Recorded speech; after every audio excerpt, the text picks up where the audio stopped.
Public dialogue and civic engagement play an important role in improving the health and well-being of Texans across our great state.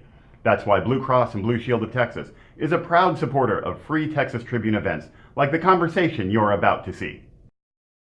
Now it's my great pleasure to introduce the two state lawmakers who've kindly joined us today, both of whom are in their third terms in the Texas House, both of whom are lawyers, both of whom are on the ballot this November for re-election, and both of whom face major party opponents. That is not always the case, but this year we have more competitive elections with the two major parties fielding candidates than in any year that I can remember in the past. It's going to be a heck of a November, I'll tell you. Nicole Collier on my left, Democrat of Fort Worth, has represented House District 95 since 2012. In the 85th session, she serves on the local and consent calendars, business and industry, and public health committees. Born and raised in Northern Virginia, she has an undergraduate degree from the University of Houston and a law degree from Texas Wesleyan University. On her left, Matt Krause, Republican of Fort Worth, has represented House District 93 also since 2012. In the 85th session, he is on the Culture, Recreation, and Tourism and Land and Resource Management committees. He is a native of Tyler. He has an undergraduate degree from Christian Heritage College and a law degree from Liberty University. Please join me in welcoming the Honorable Nicole Collier and the Honorable Matt Krause. Give them a big hand. Good. Let me say, as I was saying to Representative Krause earlier, it is great to come to Tarrant County, where we have some of the most liberal and some of the most conservative state legislators serving side by side. It is truly possible to have a conversation with diverse opinions on stage. That is not possible every place. And I want to begin by going to an issue that is being litigated this week in Austin that there may be some agreement on, but there may be some disagreement on, and that's school finance. The first, and I think maybe the only, big public meeting of the School Finance Commission that came out of the last legislative session happened. There's been work by this commission to study a problem, Representative Collier, that I frankly think we've been studying for years. And it's a problem that we seem to be unable or unwilling or both to fix. Would you talk about school finance as it came out of the last session, how you see the issue heading into the next session? Okay.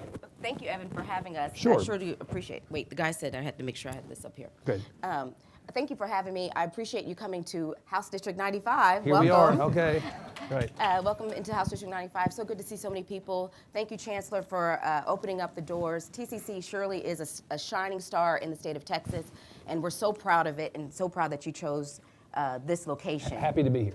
So when you talk about school finance, last session we had a gallant effort with House Bill 21 to try to refocus and address school finance. Now this has been going on for years. Right. In fact, the legislator has punted the issue so often that they said, let the courts decide instead of doing it themselves. And the courts kicked it back to us as the legislature and said, no, you have to do it. So HB 21 in the regular session was a good effort. Unfortunately, it died because of some things going on between the Senate and the House.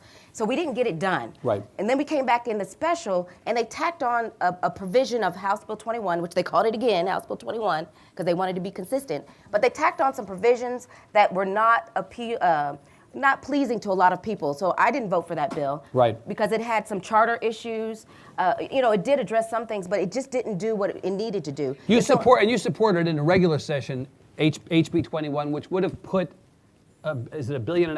Yes, 1.5 billion. About 1.5 billion additionally into public education. That's right. Right. And so, but then they came back and changed it. And so when they made the changes, we couldn't stomach it. So they said, okay, then let's just do a commission. We'll study the issue some more. Well, I mean, how much studying do you have to do? We know what the problem is. We know that we've got to look at property values, not property taxes. It's the values of the property. Yeah. And I think that we need to, focus on that. So the commission is hearing testimony. Whether we're going to get something new out of it, I don't know. Right. But we're optimistic that we'll get something, but I just don't know. You think, Representative Collier, we have a problem to be fixed? Yes, we do. Representative Krause, do we have a problem to be fixed with school finance? Yeah. First, I'll say this. Every time I've seen you moderate something, you always talks about somebody's college or university, wherever they went to, and that's never come into more play when Dan Patrick went to UMBC.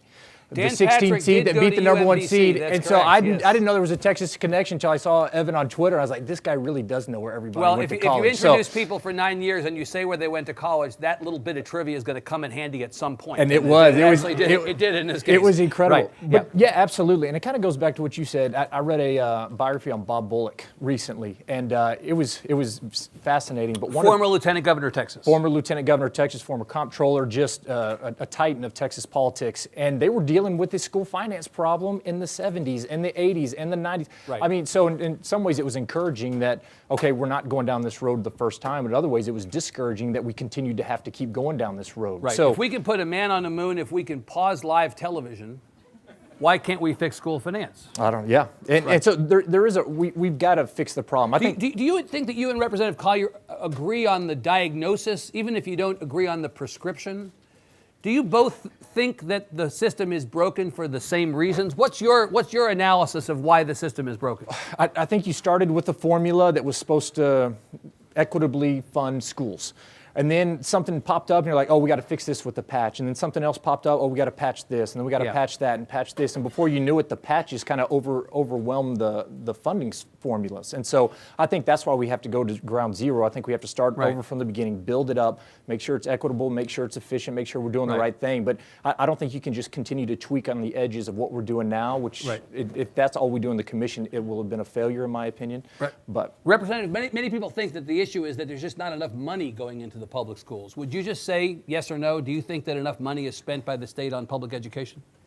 Well, as a lawyer, I'll always qualify my answer with, I ask people all the time. Which you think is a good thing. I'm not sure that everybody agrees with that. That's right. Be as straightforward as you can in answering it. No, I think funding is obviously a piece of it, but I don't think it's the only piece of it. And I always ask people, they say, we need more funding. And I say, okay, what is the optimal level of education funding that would guarantee a good education, better test scores, kids becoming more equipped coming out of high school to go on to the next phase of their life? And I never can get a dollar amount. And so I would like to know, what is that level? If we gave this much money, we've adequately funded education. We've always funded population plus inflation since I've been in the legislature. And I would think that's the kind of growth that we need to keep up with. So just funding more without a target, my college coach always said, don't mistake activity for achievement. Sure, you can give more money, but are you actually achieving anything with that money? Is that why you voted against HB 21? You were a no vote on the bill that Representative Collier alluded to during the regular session that would have put that $1.5 billion into public education. Yeah, now, Republicans historically have been against excess spending. I don't think we're seeing that in D.C. right now, but that was a bill that had some good things with it, but it spent more money than we had, and it was going to cause us to have to do budgetary gimmicks. It's going to cause us to have to do more shell games in the budget. If we need to fund it that much, let's actually fund it and not write a hot check for things that we need to do. Let's prioritize it and fund it that way. That's why I voted against it. Not that there weren't some good things in House Bill 21. The Public Education Committee and others spent a lot of time on that. More of a process thing. But it was absolutely a process thing. At the end of the day, we cannot allocate this money that we don't have. Right. Representative Collier, you believe more money should go into the public. Well, we have to. The state has, for so many years, we've been reducing the amount of money that we put back into education. Back in, 2006, maybe 2009, the state was contributing about 48%. Now we're down to like 38%. So we're backing off and we're pushing more of the burden onto the local governments, and they have to find a way to make up the difference. Right. So I feel like, yes, we are not doing what we used to do in terms of public education, and we're not even keeping up with the cost of living. When you talk to retired teachers, their healthcare costs are skyrocketing, and we're not even helping them make up the difference on those costs. So, I mean, we've got to do more in terms of the state. I remember one time you and I talked about zero-based budgeting. Mm-hmm. You talked about that, and I said, what do you mean? How are you going to do a zero-based budget? And that was some concept that Representative Krause thought that we should look into, where everybody comes in at zero and then they prove what they need. They have to justify what they need. That's right. Just because you got 20 million last biennium doesn't mean you get 20 million. Are you open to the idea, Representative Collier, part of the argument I hear from Representative Krause's wing of the Republican Party, I don't want to paint everybody with the same brush, but the more conservative members of the Republican Party will say, before we entertain giving more money to the public ed system, we should get all the inefficiency and the wasteful spending out of the money we're giving them now. Is that a good conversation to have? Do you accept that premise? Well, I mean, wasteful from whom? Because they're local elected officials that represent the school board. And are we going to overstep what the voters decide who should be representing them and making the decisions? I mean, that's not our place. Only on fracking, ride-hailing, bands. well, except for Plastic those. bag bags. bans, plastic bags, Well, right, yeah. Oh, yeah, you're right. Right, yeah. Yeah, they do that. That's why everybody needs to vote, please. But no, I don't think that we should supersede what the voters decide when it comes to doing that. But that's one of the things the commission is studying. They're saying, look, we're going to look and see if if they're spending their money correctly, or if they're making, Right. financial, Right. feasible decisions about how much they're spending. And I just don't think that that's the place for us to do that. We have an obligation, regardless of what the local governments have. We Right. have an obligation at the state level to educate our children, and we needed to hold that up. Right. Representative Krause, this helpfully, Representative Collier has teed up what I would refer to as the Glenn Whitley question, which I've been planning to ask you. And I'm going to ask you now. So Glenn Whitley, county judge from this area, who made headlines and waves within the last couple of weeks by daring to say out loud what a lot of people have been saying in both parties for some time, and that is that the reason that your property taxes are so high is that the state has not been adequately funding public education and has been passing the buck, literally, bucks plural, to residents of communities like this one. The reason that property taxes are going up is that local property owners have had to bear the share of public education funding that not too long ago was borne by the state. This has been controversial, as you know. There was an event at which he said these things, and I understand your colleague, State Senator Connie Burton, got up and walked out. You're not going to walk out if I bring this up. No. Okay, good. I'm just checking. You want to go full? You're going to go full Connie Burton on me? Yeah. No, okay, that's fine. Are you in agreement? Who are you with, Glenn Whitley or Connie Burton, in this conversation? Pick. Well, I don't think it's just that binary. I think you saw Judge Whitley, and then you had all 4 senators from Tarrant County Yes, you wrote did. a letter in response. Yeah. So I think I just like bringing up Connie Burton. Yeah. You know, right? She's like Beetlejuice. If I say her name 3 times, she will magically appear. That's what I hope will happen. So, yeah. She's terrific. She is. I do love Senator Yeah. Burton. Yeah. Actually, Judge Whitley and I just sat down and talked last week about this very thing. And so I do think there is something to what the senators were saying, that the reason the state, the allocation of state resources has come down some is because there's been so much more money coming into the local governments because of increased appraisals, increased money coming into them. So the state looks at it and says, oh, you're getting more money than you used to off the property that's in your district. That way we can save money and put it over here.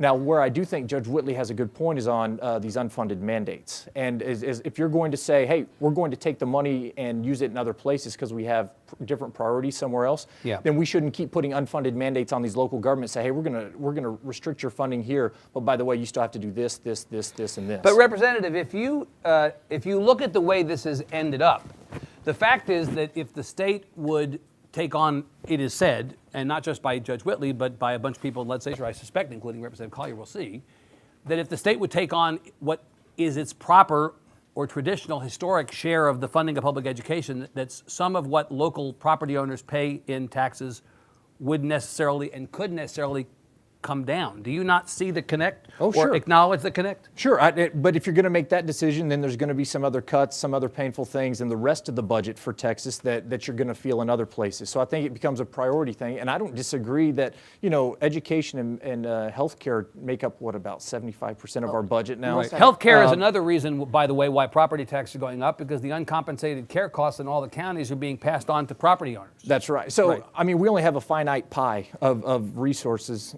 you would think. And so we've got to allocate those. So if we are going to increase that state funding, we're going to have to make a lot of cuts other places. Or if you spent more money on health care, again, it would require cuts elsewhere.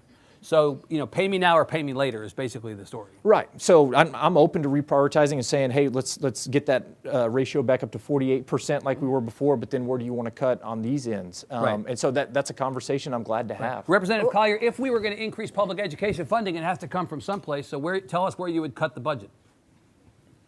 Okay, can I go back? I just want to comment on what he said about how the local governments would have more money. We'll do yours first, but then we'll come back to mine. Okay. That's fine. Because listen, I'm not letting you local off, governments have code issues, they have transportation. This is what they could, spend the extra money on. So, for us to say, oh, they have more money, but that's allowed to allow them to do services. Local government is the first line of defense. They are more connected with the people, and so we have to allow them the opportunity to do the work that they do. So when you talk about they have more money, it's not the state's right to come in and take, reduce our burden because they have more money. So I think that we got to really think of that premise.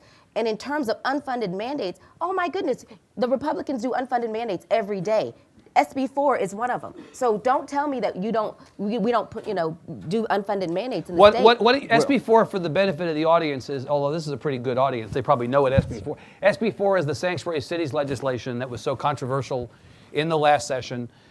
What exactly is the cost of that legislation to local communities? If you're going to describe it as an unfunded mandate, bring the receipts. How much does it cost? I don't know. I mean, but you're going to have them doing, we don't even know how that's going to play out, this bill is going to play out. Because I'm really concerned about education in terms of students not showing up for school because they're scared, or their parents are afraid that they may get asked a question. I mean, tourism is going to go down. We could see a lot of things going on.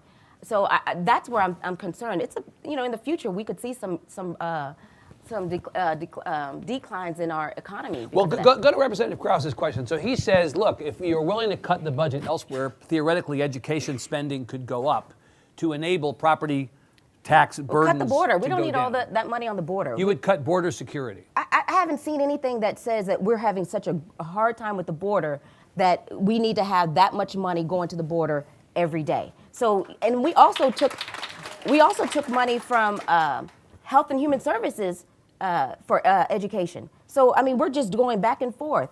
We do the gimmicks. He's right about the gimmicks. They'll come in and first thing we do in the legislature is try to fund Medicaid. That's like one of the things we have to do to make up so they can have money in September. You fund it back over your shoulder, basically. Yes. You do a supplemental appropriation for the current budget before you get into the next section. That's absolutely right. And we don't need to do that. Our healthcare rises because of the uncompensated care, which the counties have to take a big chunk of it, and they lose money, and so they don't have money for other things that they could be using. So yeah, we've got unfunded mandates. We've got a lot of things that we could be doing. The border is one of them. Well, let me ask Representative Krause. So when the Obama administration ended, the Obama administration had deported more people in those 8 years than the Bush administration had. Net migrations were down to about zero. And for whatever the reason, in the first year plus of the Trump administration, we have seen a significant drop in illegal crossings. So what about those statistics tells you that we have a problem worth spending $800 million in the Texas budget on? Well, I think this is an area where Representative Collier and I will agree. I mean, for 8 years we said, hey, this is President Obama, federal government does so many things you're not supposed to do. Here's one thing that's actually enumerated in the Constitution. Please do what you're supposed to do. And they didn't do it. Well, you would think with the new administration coming, your guys got elected, right? The Republicans got elected, so you think, okay, now the federal government's going to step up and do it. I don't think we should be spending $800 million of Texas dollars when the federal government, that's their responsibility and their role. Look, there's an area of agreement. That's good. Absolutely. Let me ask you, Representative Krause, back on this question of property taxes and education, but really more on the property tax half of the question. During the session, both the House and Senate were looking at reform. I'm putting it in quotes because some people disagree about whether it was in fact actually reform. But it was a theory that local officials should be constrained in their ability to increase property taxes above a certain percent without the will of the voters entering the discussion. The House and the Senate couldn't agree on what that percentage threshold should be. So nothing happened. Then the governor came back during the start of his campaign and announced that he actually thought the threshold should be lower even than the House or Senate were proposing. Like they couldn't agree on the number. He came in with a lower number. I think it's 2.5% was the number he proposed. The local officials during the session didn't like the higher thresholds. What makes you think they're going to like the lower threshold that the governor's proposing? Oh, I don't. I don't necessarily think they will like it. Yeah. However, I do support the governor in his efforts to, and I'll go back to one thing you said. We kept talking about coming into the session about property tax relief, but every bill, every proposal would not have given actually any relief to any taxpayer. So I think it was reform. That's actually the more How much proper would it have been, nomenclature. Representative, how much would we have felt in our individual households $200 on the basis of your reform? Okay, in 2015, Representative Collier and I gave all of you property tax relief with $2 billion worth of spending to buy down the homestead exemption, and I think that averaged out to $153 per household, which gets swallowed up in rising appraisals. So I think the answer to the property tax question can't be keep buying it down at the state level. The coastal elites sniff at that amount of money, but let's stipulate that for most people in Texas, that is meaningful. Well, right? Well, I was saying once the appraisals went up, most everybody's appraisal went up more than $153. So anybody asked at our town halls, when I talked to them, I said, did you feel any property tax relief? They said, no, my property tax bill went up last year. Right. And so I think that shows the fallacy in just trying to have the state buy it down and buy it down. So I think you have to have a little bit more systemic structural reforms to actually tackle this property tax problem. The local elected officials, however, Representative Krause said, hands off what is our decision and not the state's. And they also said so many things that we have to spend money on have gone out of the state budget and into the purview of local officials that all you're doing is constraining our ability to provide basic services.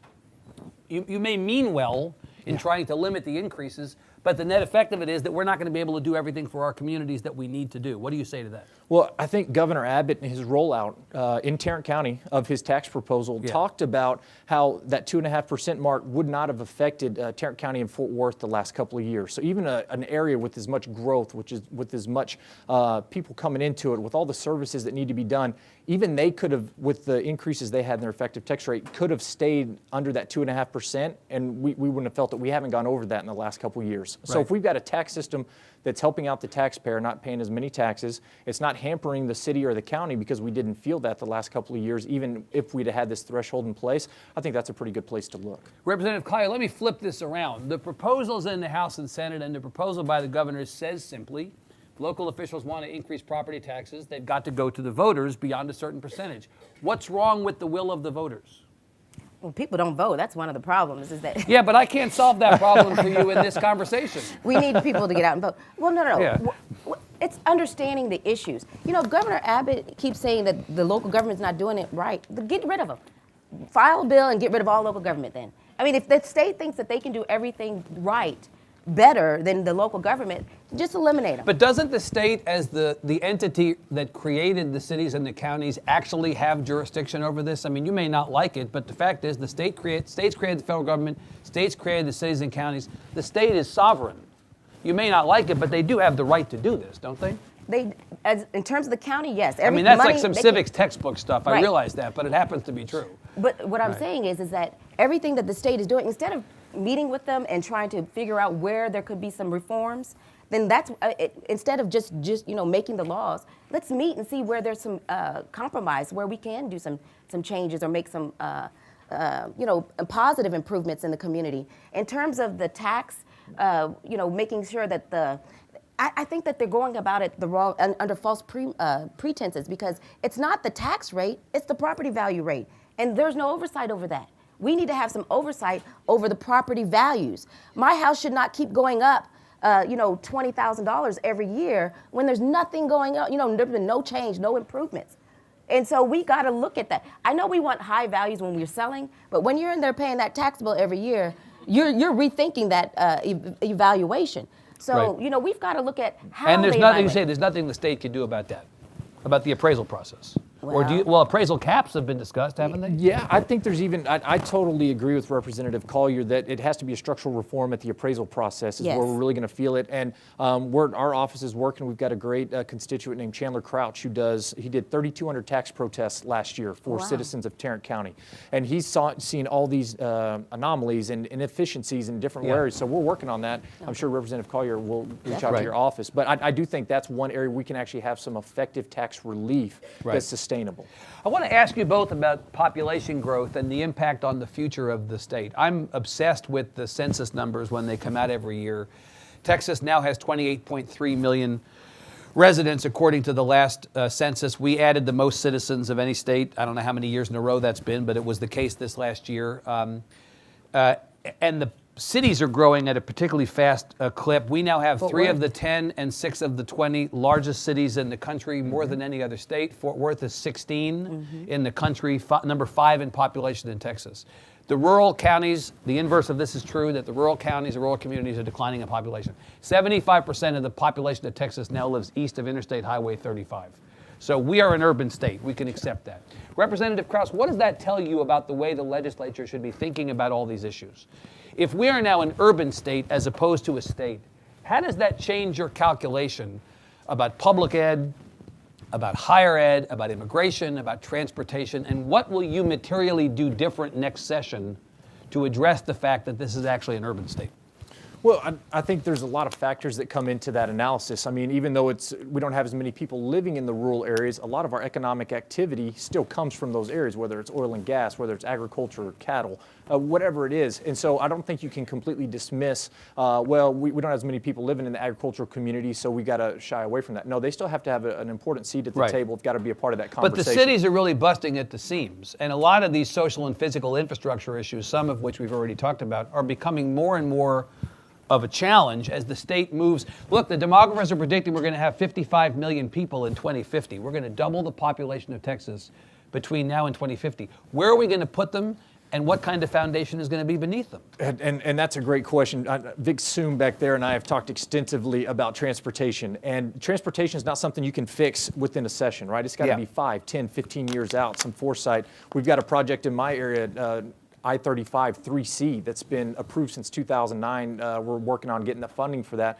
If we don't have the funding for that to expand those lanes, it's going to be detrimental to our area when all the economic growth up there. So I think we continue to have policies in place that allow us to be forward thinking and allow for these people coming in saying, okay, we know these are the population centers. Let's make sure how we're going to materially affect that, which was your question earlier. Maybe we make sure those transportation dollars go to those more congested areas and where we're really having those issues. So prioritize the communities that are growing. And just before I get to Representative Collier, I mean, this gets back to the public education thing.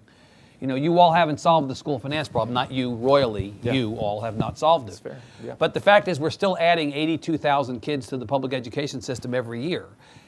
Every year that you don't fix school finance, the population of the public education system in Texas continues to grow.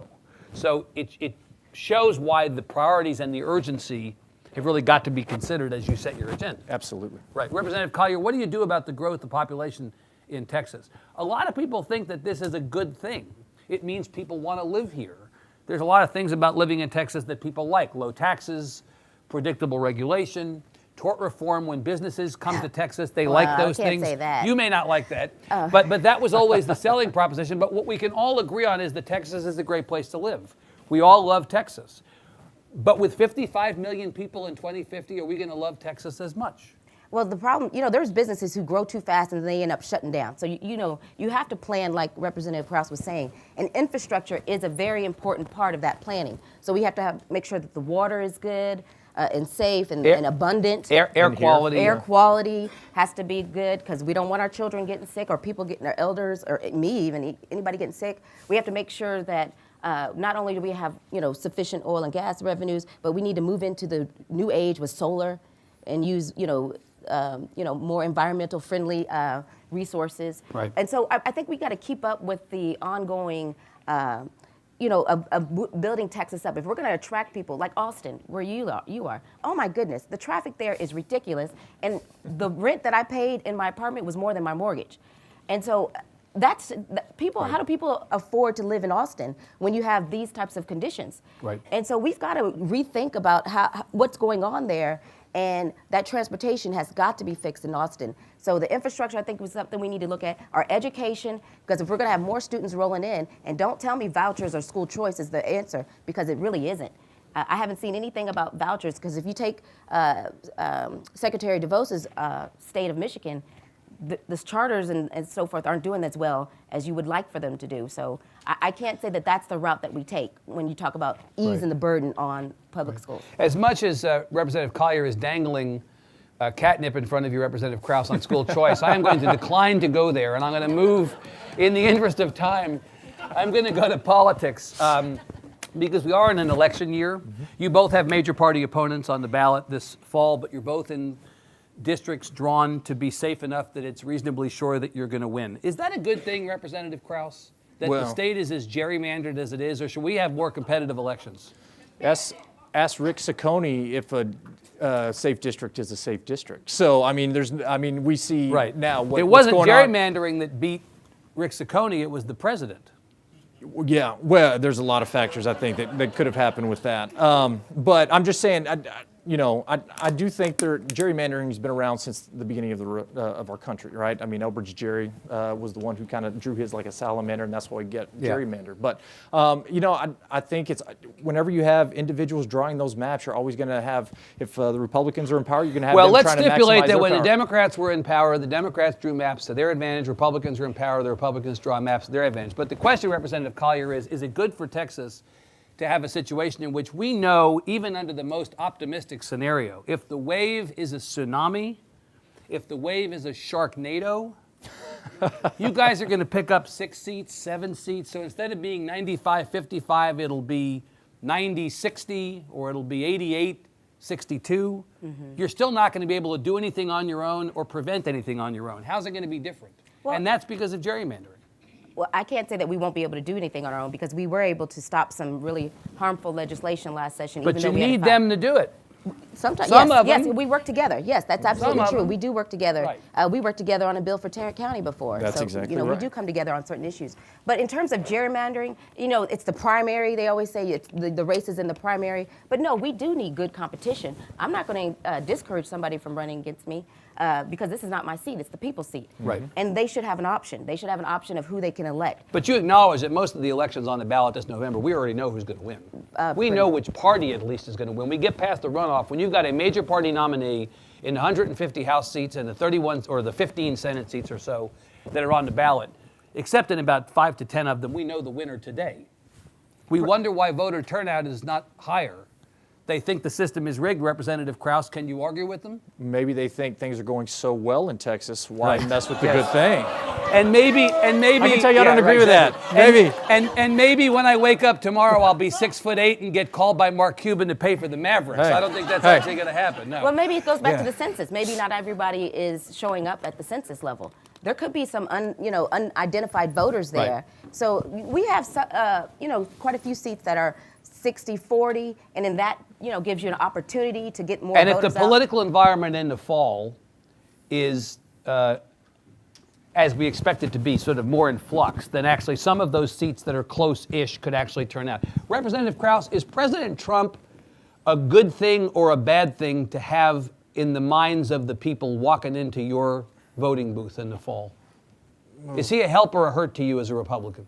That's a great question because, I look at it, I've never been a never Trump guy, but I've never been a huge Trump supporter. I kind of take it issue by issue. When he talks about NAFTA and getting rid of that sends alarm bells to me. We don't need that. We need to have that for Texas. When he picks good conservative jurists, I think that's awesome. I think the GOP tax bill is put a lot more money in people's pocketbooks. So if they're thinking about that and what he's done in that, I think that's great. If it's about the last tweet that he had, I'm probably could be in trouble. So, it all depends on do you what do you worry that the political environment after this last year plus creates more problems for Republicans than you would otherwise have? If it were President Pence as opposed to President Trump, would you be as worried heading into the, not you personally, but the party heading into the voting booth? I think that's a great question. Historically, off-year elections, gubernatorial elections have usually favored Republicans. And so I think you've always seen that. This time, I think it favors Democrats going into this next election cycle. So I do think there are components that Trump has brought with him to the presidency that have made it harder on the Republicans. I think he fires up the base really well, but sometimes maybe he alienates those who could lean one way or the other. But you're for him. Well, it depends on what the policy we're talking about. If it's NAFTA, no. If it's for $1.6 trillion in new spending that they're debating right now, no. If it's for conservative justices on the Supreme Court, yes. If it's for tax reform, absolutely. Right. So it's more of an issue for me, issue by issue basis, than just do you support him or not. Representative Krause, Representative Collier is sort of mixed on the question of whether he's happy to have Donald Trump on the ballot this fall. I'm guessing you're doing the end zone dance about having him on the ballot this fall. Yeah, well, it certainly helps bring out the base. Unfortunately, I can't even say it. President Trump, he brings out the worst in America. There's some things that just brings out the worst in people when he starts tweeting and inciting, his base. And so I think that when we can be reactive by voting and making sure that we get people elected who think like us and who are progressive and don't have any type of hate or discrimination or harm in their heart, So I think that, that's something that we need to, think about. So yes, I'm glad that Trump is doing all this, because then we can get the right people elected. I'll add one thing real quick, but I think it comes from both sides. I mean, you see the remarks that Hillary Clinton had in India a couple of weeks ago, and they're very divisive. They're very polarizing. And she had to walk back from. Well, look, let us just say that national politics on both sides is a bit of a dumpster fire right now. That's why we like to focus more on Texas. Representative, let me ask you, Representative Collier, about that and about the voter turnout question that you alluded to earlier. We heard going into the primary, oh my God, Democrats are turning out in such great numbers. This is going to be unprecedented and everything else. And indeed, Democratic turnout in the primary period was higher than it had been in the last midterm. But at the end of the day, Republicans still turned out more than 500,000 voters on primary day, better than the Democrats did. Why should I believe that you guys are in any better position to come back this time than you've been in the last 25 years? Don't you like progress? I mean, you saw progress. I'm going to be dead before you guys make enough progress to have an outcome. We are building up the base now. People are getting out and spreading the message. We've got some great candidates on the ballot. And like you said before, we have more people on the ballot than we've done in the past in terms of Democrats. So let's just say, I will say that this is the first time that I've been in Texas 27 years. I can't remember another election cycle in which you had Democrats running in a general election of all congressional races. And you have many, many fewer House Republican seats or Republican incumbents without a Democratic challenger. But at the end of the day, that and 75 cents gets you a Coke if you can't win more than 5 or 6 seats in the House. You got to be optimistic. You got to believe in your. Well, I don't have to be optimistic. I'm being optimistic. You got to be optimistic about what we're capable of doing. If we, brought up 1 million voters, that's a lot of people. 1 million new voters or additional voters that we didn't have the last time. Just imagine what we're going to do in November. So be afraid. Be very afraid, Republicans, because we're coming after those seats. All right. Representative Krause, what's your view of this blue wave theory? Is there something to be concerned about if you're a Republican in terms of voter turnout? Well, yeah. I mean, you're either running unopposed or scared, right? So anytime you have people filling these all these races, I think you have to take it seriously. I heard Greg Abbott yesterday. He's taking everything very seriously, even though everybody thinks he's a shoo-in. He's taking it very seriously. And so, but what I looked at with the numbers in the primary were this growth in the Democrat primary. Were they new voters, or were they folks who usually came out in November? They just happened to be participating in the primary. This may be a timing issue. And so I think it was only like 3% of the people who came out in the Democratic primary had not voted in November before, which makes you think they probably were voting for the Democrat anyway in November. So does that really move the needle at all? I think if you'd seen a lot of new voters who'd never participated in the process coming out, that would have been a little more, okay, maybe there's something to this. That's what I think negates it a little bit. Representative Collier, I busted Representative Krause's chops about Trump. Let me bust you about the Democrats' statewide ticket. Okay. Why is it so weak? It seems to me that if you have opportunities this year, why didn't you field a better ticket for the statewide elected officials than you did? I don't think it's weak. I mean, you don't? That's your word, not mine. Okay, define not weak for me. Well, I mean, what do you mean? Who's weak? Well, Tell me who's weak. Is this a strong? Is this the best ticket you could have put together to this win back? This is the ticket. I don't know about it being the best. Okay, well, you ticket. just answered my question. No, this is the ticket. So we've got. Are you enthusiastic about the Democrats you have running up and down the statewide ballot? Yes, I'm pleased with the people who have they put themselves out there to run for office. It takes a lot of courage to do that. And then you have to give up a lot of stuff, like your income. I mean, your life becomes that election. Yeah. And so you have to be able to. That's one of the things that's a problem. For seats like ours, we don't get paid to do that. So not everybody can be in these seats because some people have to work. $600 a month is a really great sum to pay people if you expect the best people to serve in government, right? And they say it's a part-time legislature, but we're not part-time. Yeah. We're working every day on constituent So issues. you're good with your Democratic statewide ticket. You are happy to campaign with those folks. No problem. You're good with those guys. I'm pleased with our Democratic. Who are you supporting in the runoff for governor? Tell me. Be specific. Well, actually, White or Valdez? I've already committed to Valdez. You're for Sheriff Valdez. Yes. Okay, good. Good. And you believe Sheriff Valdez will be competitive against Governor Abbott in the fall? I think she'll be ready. Will she be competitive? Yes. You know what? She brings out really good qualities. She has something that everybody has. She has a story that is my story. And it's not the same story, but I can just, when I talk to her, she really believes in everything that she's doing, and she's going to fight for it, just like she's done in Dallas. And you talk about the wave in Dallas. Dallas, several years ago, all the judges got voted out because there was a Democratic wave. 2006, right? 2006. Yeah. Right. So it can happen.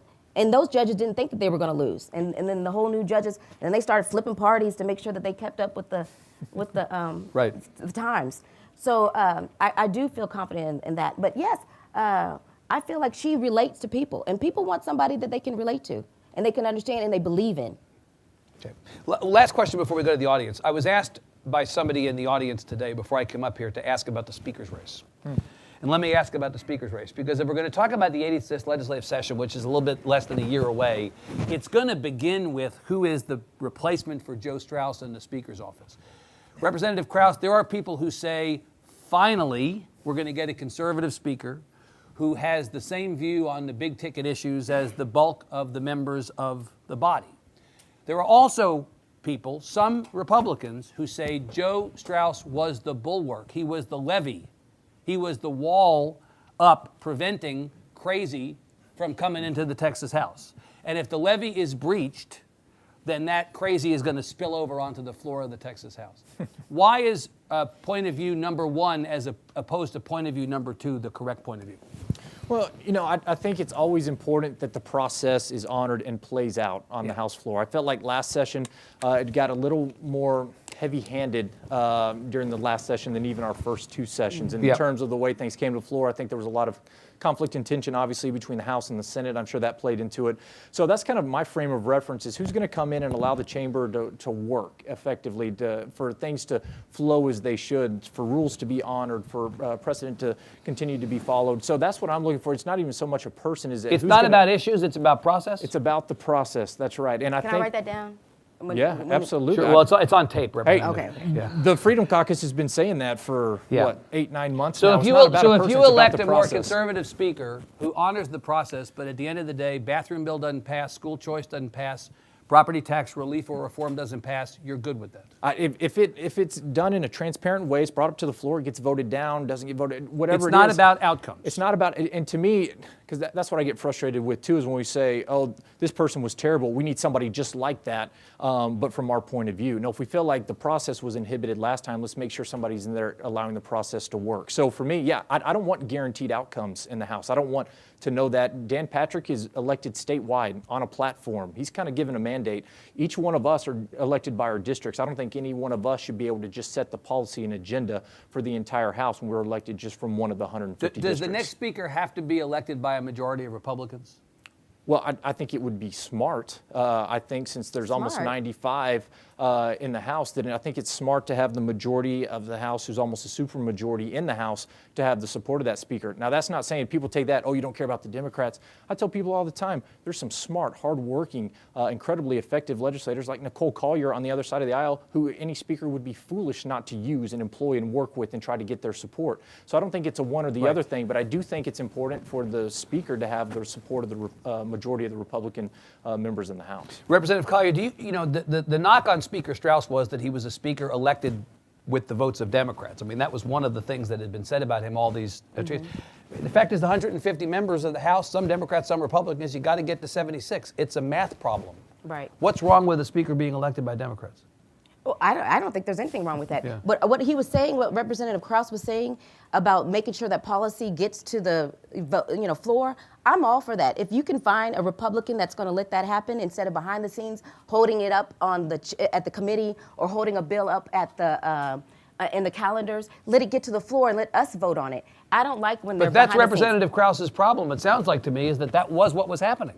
No, what was happening is it was being stifled from ever coming to the floor. That's what I'm saying. In other words, so we're in agreement. I think you're in agreement. We are. That's what I'm saying. saying. The knock was that there was legislation that did not get an up or down vote on the floor, and it sounds like you both want that not to happen anymore. Well, because some people are afraid to take votes. Right. Because if they go back, then they won't get elected. They value themselves being in that office as opposed to what's the greater good. So, that's one of the problems. So they don't want to take a vote on the bathroom bill because if they take the vote that they really believe in, then they may lose some of their voters. I think we should have hard debates on the floor. We should have, well, I would all also different agree with kinds. that. I think it's good for us. Very quickly, before we go to the audience, who is your candidate for speaker? Well, it's way too early in the process to have a chosen speaker. I don't think we'll know who really the viable candidates are until after November. Does it rhyme with Craig Goldman? Craig is from Fort Worth. He is. I am from this area. He's a fantastic guy. We've got a lot of actually qualified individuals from our class, the 2012, 2013 class, who I think could do a really good job. So you're not prepared to say who the best speaker candidate would be? No, no. Is there a Republican speaker candidate?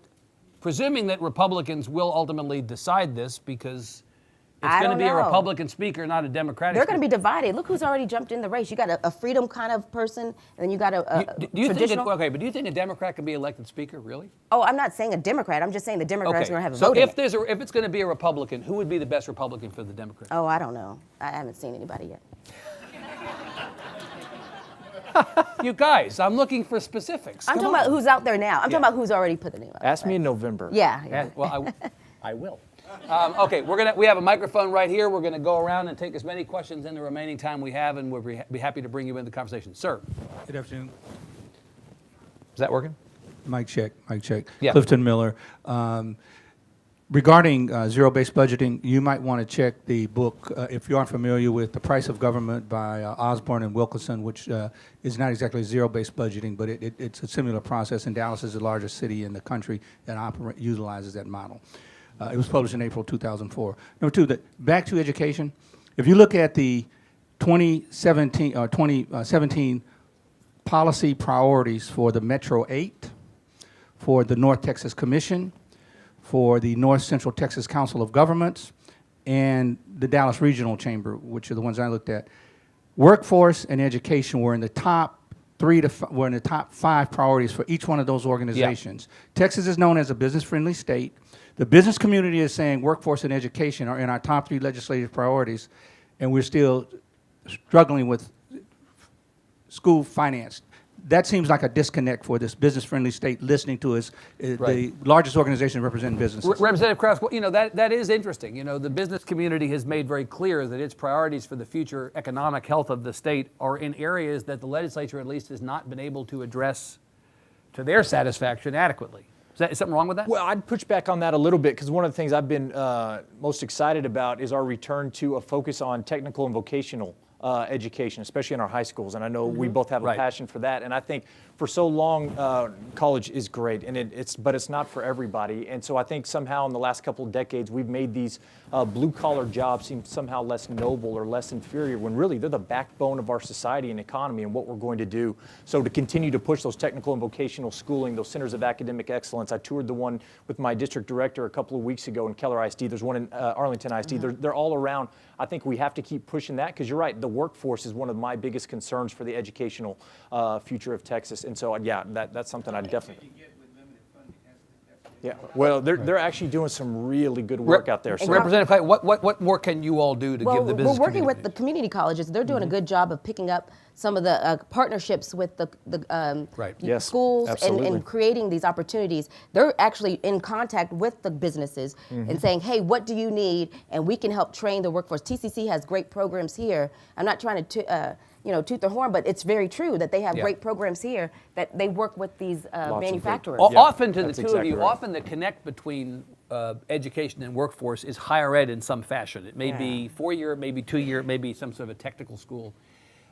We haven't even talked about the fact that there was a discussion this week about whether higher ed is adequately funded, and at least the University of Texas system, Regents made a plan to increase tuition around the UT system, and it may well be that other systems have to follow suit, because just like public education funding at the state level is going down, Representative Krause, so is higher ed funding going down. Doesn't that have a direct impact on workforce? Yeah, I think it's not just the funding, but it's how things are being funded. And we saw that in the big battle over the budget last time over higher ed. Are you going to pay these special needs more? Are you going to do a basic funding formula? You look at a school like University of Texas at Arlington, they're doing amazing things with their student body, educating tens of thousands of students, and they still have that $10,000 degree that Governor Perry talked about as a goal. And so I do think you can deliver a first-class education at an affordable price that gets our students out into the workforce. That's what we need to be modeling, and that's what we need to be encouraging instead of maybe looking at some of these other places. Well, higher ed is getting out of hand. I mean, the cost of going to college is just getting out of reach for everyday Texans. And so we've got to get a hold of that. We've got to look back. Maybe we need to do the commission on them and say, hey, look, let's reevaluate and let's look at your books and see what you're doing. Another commission? Yeah, I don't know. We don't need to do a commission. We just need to take some action. Got one over here, ma'am. It's called appropriations. Yeah, appropriation. My question is really for Representative Krause, and it goes to the issue of whether he, as a Republican, would fight to defend transparency in data that is collected by our county. Travis County Sheriff's Office keeps prisoners for ICE. He also, pursuant to a contract with ICE, assigns our sheriff's deputies in the booking part of the jail to question the people brought in who might look to the jailers like maybe they're not Native Americans about their citizenship, to run background checks on them on federal computers, to prepare and draft warrants for ICE detainers to keep them, to make them ICE prisoners, so to speak, and to serve those warrants and to transport them for ICE. So a lot of duties that used to be federally funded duties paid for by federal taxes got imposed on my tax burden for the Tarrant County Sheriff's Office by two things. First is Sheriff decided to contract with ICE to do all these things on a volunteer basis. And second is my sheriff has now decided that he will not share data about the cost of this with the public. So you're asking if Representative Krause should make that data? Yeah, it's basic. Well, no, I'm asking him if, in fact, the Attorney General says ICE governs this now and we can't see the data, whether he would feel that the legislature should defend its prior legislation, because there's a state law that requires that all this data be reported to the Jail Standards Commission. I asked Tarrant County to give me some backup data for Jail Standards Commission data, and they're saying, "Oh no, you can't see it. All right, let's ICE." ask So about I'm that. locked out of information. You understand that this is always an issue.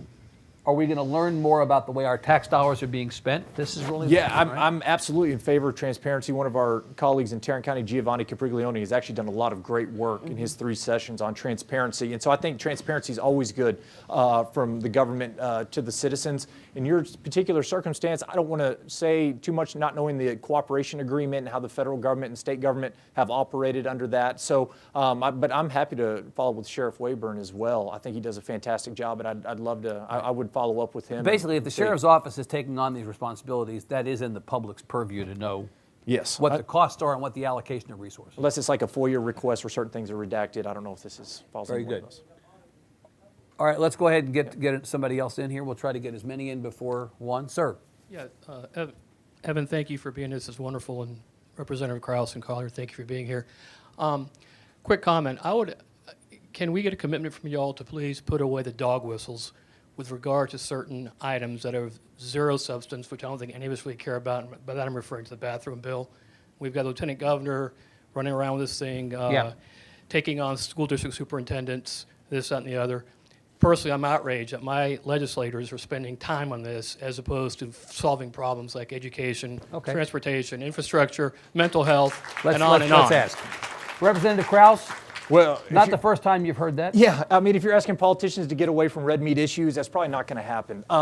But I haven't heard the lieutenant governor or many people talk about the bathroom bill lately. I do know there was a resolution on the primary ballot that was passed by 90-something% of primary voters on the privacy bill issue. And so, does that mean it's going to come back next session? I don't know. Do you want it to come back? Well, I think as long as we're making sure that women and children are protected in public spaces, we're good. They are. Well, there's a criminal. Well, we'll. Can you? So you were for that legislation as it was drafted in the Senate this last session?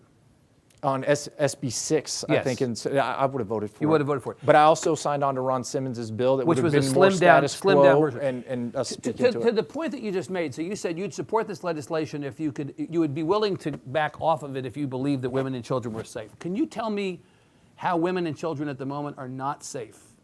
Can you tell me what problem you're trying to solve?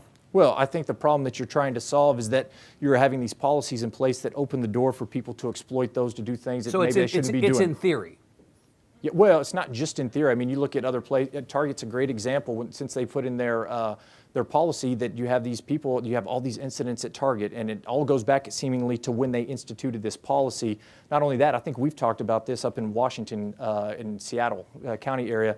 They had one of these non-discrimination ordinances at one of their public facilities, and this guy walks into the women's locker room and he just sits there and he just watches women undress. And they're like, you can't be in here. So he walks out. He comes back in. Now there's underage girls in there changing after swim practice. They're like, you have to leave. And But he's that's like, not dealing with the bathroom. Well, That's a criminal or mental health issue, well, perhaps. if I could finish. Wouldn't that be illegal anyway? No, Yes. and they said, sir, you can't be in here. And they said, why? You can't discriminate on the basis of gender identity or sexual orientation. Yeah. And they reread the statute, and they said, you know what? This guy's actually right. We can't kick him out because he could identify as anything he wanted to at that point. Right. Maybe we need to go back and retailor the language. I haven't seen what they've done, but I mean, that's what you're opening yourself up to. I don't even want us to see us to go down that road if we don't have to. And that's why Ron Simmons' bill would just say, hey, let's keep the status quo as is. So you would be willing to go back to that issue if it comes back up in the next session? Representative. I don't think it's something. I mean, we're trying to get Amazon. Amazon came out against the bathroom bill. So if we're trying to be the big state that attracts businesses and we're business friendly, we don't need to promote bills that are going to try to deter them from coming here. That's jobs that we could be losing. What's wrong with putting public safety forward as a priority? The public has not had an issue with this. There is a criminal statute that addresses this issue exactly. So if somebody steps into the bathroom that they're not supposed to be there, they can be arrested. Currently, but Yes. maybe not with the new policies as written. If they go into effect, But we don't then even that have the creates policy right loophole. now. We're not having any issues. So you would sign on to Ron Simmons' No, because bill we're not and leave it. having any issues. I'm afraid that despite my best attempts to get everybody on the same page, this may not be an issue. Yeah. Have a question in the back. Hi, sir. How are you? Yes, thank you for having this forum. My question goes out, I just want to get your ideas with 2019 coming up, and you guys going back into session in order to be able to vote. I'm an advocate and also a cultivator in another state for industrialized hemp and medical marijuana. How do you stand on that bill?